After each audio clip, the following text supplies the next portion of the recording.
Qu'est-ce qui va jouer Herod là Oh, c'est Faker. Non, c'était Kaka.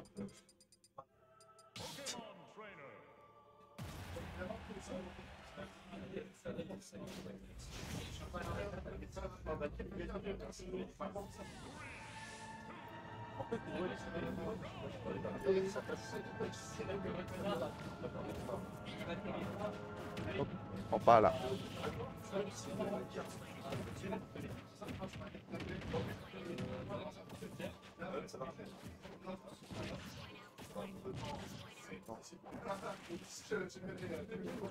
Ok, pardon, je relève.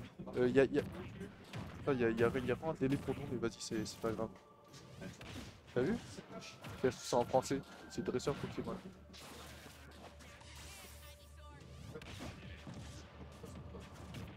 Un Pokémon, ouais, c'est ça. Un Pokémon trainer. Wow. Bon, t'inquiète, ça va, au pire, on fera ça, je ferai ça pendant la pause. Ouais, non, mais t'inquiète, je ferai un petite pause, les gars, y a pas de soucis, c'est juste pour remettre Smash son à 0.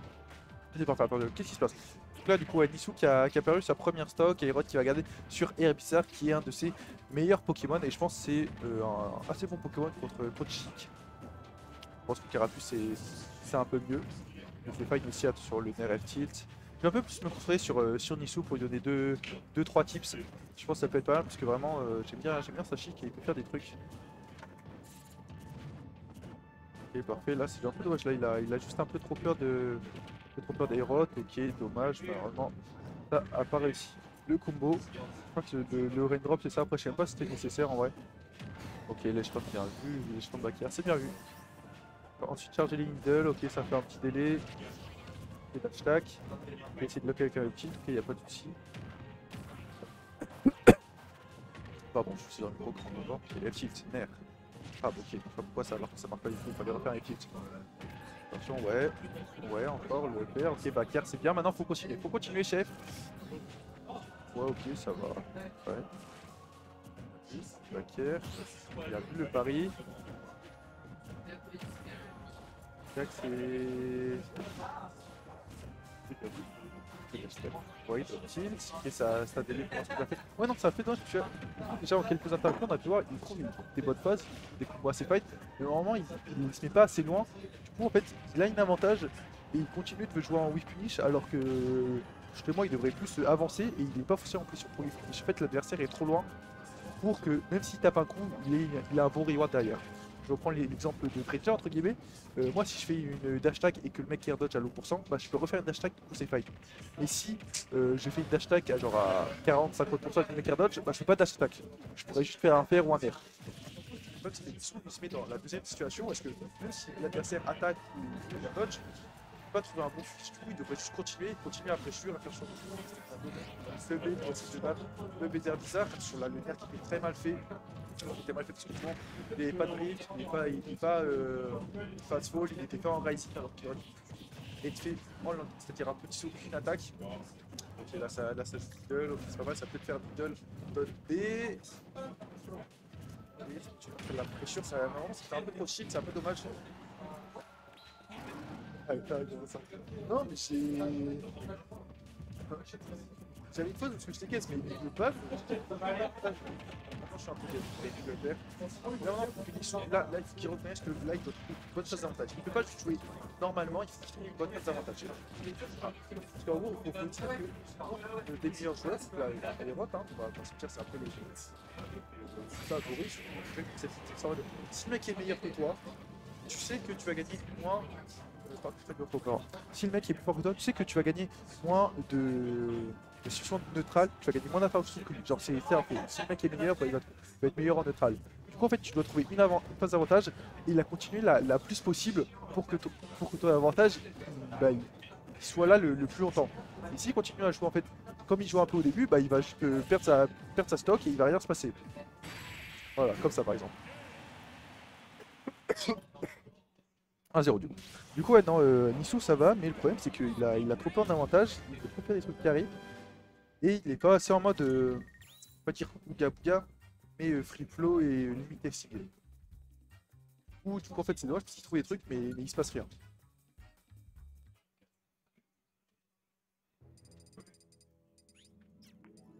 peu comme aussi qu'il faut des bonnes phases d'avantage pour situation. Oui, mais c'est encore plus nécessaire pour parce qu'en fait, Bayo, même si tu fais des combos pas fous, tu vas quand même faire au moins genre 40-60% on va dire.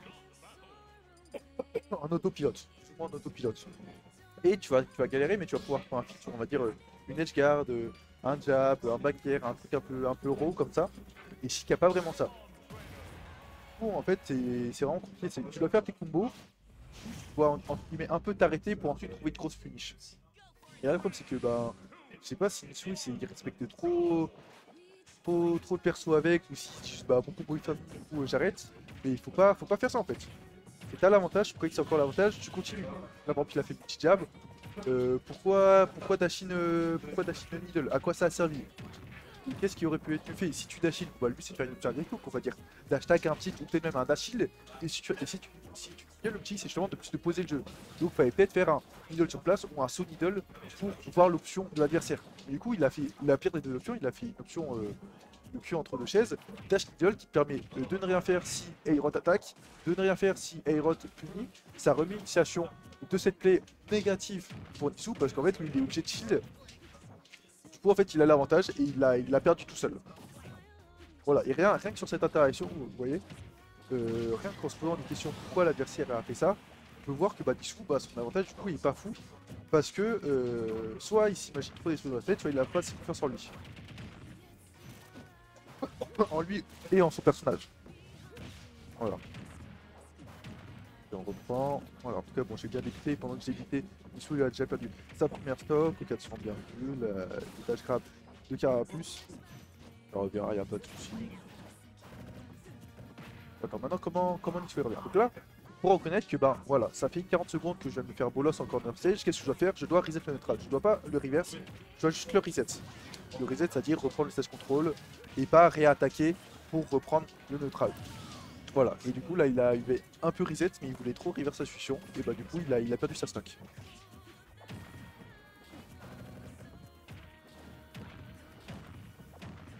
Tac. Ah ouais, le meilleur avantage là c'est voilà, parce que là il commence un peu à tilt. C'est compliqué pour le fake hein. Compliqué pour acheter dans le premier comme ça. Vraiment Carapuce je pense c'est le meilleur des trois Pokémon qui cheat, que ça rivalise un peu en vitesse. Là non, j'ai l'impression qu'il veut juste full reverse. Bah du coup bah c'est lui qui se fait punir sur le nerf, c'était bien vu.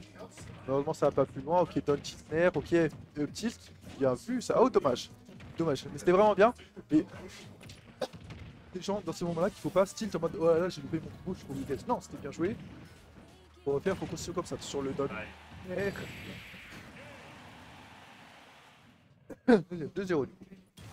Non mais c'est pas mal, faut juste continuer à garder son jeu et à aller plus loin en avantage. Car là c'est trop craintif, il s'imagine des trucs, il regarde pas assez l'adversaire, du coup il se passe rien en fait. Si vous mettez dans la place d'Aerot, Aerot il a pas peur de Nisu parce que Nisu justement il fait pas grand chose. Ouais, mais le lock était vraiment bien.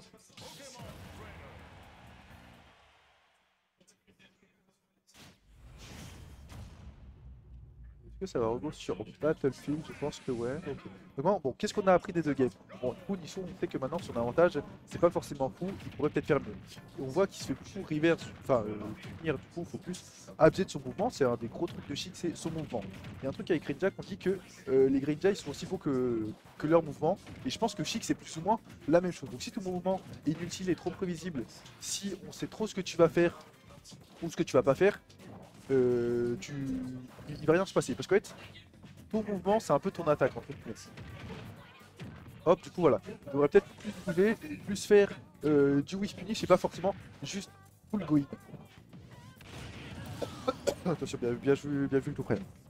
Voilà donc là faut pas tête, faut pas tilt, faut quand même continuer, bien bouger, trouver des bonnes ouvertures, savoir ok bon l'adversaire à 63%, c'est quoi mes kits confirme. C'est quoi mes bread and butter, qu'est-ce que je cherche et pourquoi je cherche et comment je le cherche surtout. Ah, par exemple l'adversaire est à 93%, qu'est-ce qu'il y a? Il y a peut-être F-tilt, raindrop sur la plateforme, F-tilt, up air, Nair bounty peut-être contre Charizard, voilà, je le dis et il le fait. Voilà, ok, donc ça c'est bien vu. Et ensuite, par la suite, il fallait te demander comment je trouve justement ce Nerbon Chikic. Et là maintenant c'est Carapuce, là c'est un peu compliqué, il va très très vite. Donc là ce qu'il faut faire c'est plus jouer sur le finish, faire du droite-gauche, arrêter de faire des upbeats instantanément. T'es chic, tu peux prendre 3 jours pour Echo, te presse pas. Ouais, j'ai voilà, faire du whiff punish, peut-être essayer Needle pour forcer le Carapuce d'approcher. Je pense que le Nair est pas mal dans le match-up, le petit jab aussi, peut-être les tics qui sont pas dégueux. Là encore une fois, là c'est un peu dommage. Il a mis l'adversaire en tech sales, il a chargé ses Needle, mais à quoi ça servait de chercher ses Needle par rapport à faire un dash shield sur la tech ou non d'Aerot? Parce que si Aerot get up attack, ouais, il se fait punir. S'il tech sur place, bah, il se fait punir. S'il tech pas, et bah, il garde son shield et il peut jouer l'interaction après et peut-être la punir. Je pense même qu'il peut peut-être punir la rolling du coup. Du coup voilà, c'est dommage parce qu'il trouve des phases d'avantage, mais il fait rien derrière. Hop, la même chose, pourquoi continuer à faire des middle alors qu'on voit que dans le match-up, bah, il ne peut pas vraiment utiliser ses middle, il ne sert pas à grand chose. Du coup, trouve une phase d'avantage et met en position pour continuer ta phase d'avantage. Parce que là, c'est bien de tirer ses middle, mais si on ne les utilise pas, si le ultima pour faire des combos, pour faire de la pression ou ce genre de choses, bah, t'as rien fait. Faut arrêter de faire ça aussi. Ça par contre, faut arrêter de faire ça, vraiment, ça ne sert à rien. Faut... Non, faut arrêter. C'est pas assez carré, en fait, il dirait qu'il joue comme s'il jouait face à des bots en fait. Et bah du coup c'est pas fou en fait.